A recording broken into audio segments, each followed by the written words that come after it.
চট্টগ্রামে করোনা চিকিৎসা চলছে এমন ৫ হাসপাতালকে ২০টি ভেন্টিলেটর মেশিন দিয়েছে শিল্প প্রতিষ্ঠান টিকে গ্রুপ। দুপুরে সার্কিট হাউসে চট্টগ্রামের জেলা প্রশাসক এবং সিভিল সার্জনের হাতে ভেন্টিলেটর হস্তান্তর করেন প্রতিষ্ঠানের বিপণন পরিচালক মোহাম্মদ মোফাজ্জেল হক। জেলা প্রশাসক জানিয়েছেন ২০ ভেন্টিলেটরের মধ্যে ১০টি দেওয়া হয়েছে চট্টগ্রাম মেডিকেল কলেজ হাসপাতালকে। চট্টগ্রাম জেনারেল হাসপাতাল এবং ফিল্ড হাসপাতাল ৩টি করে, বেসরকারি সার্জিস্কোপে ৩টি এবং পার্ক ভিউকে একটি ভেন্টিলেটর দেওয়া হয়েছে। সিভিল সার্জন জানিয়েছেন এসব হাসপাতালে ভেন্টিলেটরের স্বল্পতা ছিল।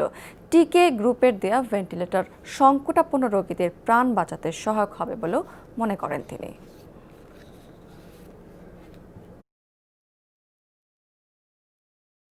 ইতিমধ্যে চট্টগ্রাম জেনারেল হাসপাতালেও আপনারা জানেন সেখানেও হাই ফ্লো অক্সিজেন দেওয়ার যেই সেন্ট্রাল লাইন সেটারও কার্যক্রম চলছে এবং আশা করি যে আপনারা হয়তো বা চট্টগ্রামে বিভিন্ন সময় বিভিন্ন জনে আমরা মিডিয়াতে আমরা প্রকাশ করি, হতাশাব্যঞ্জক কথাবার্তা লিখি। আসলে কিন্তু চট্টগ্রামের মূল চিত্রটা কিন্তু সেরকম না।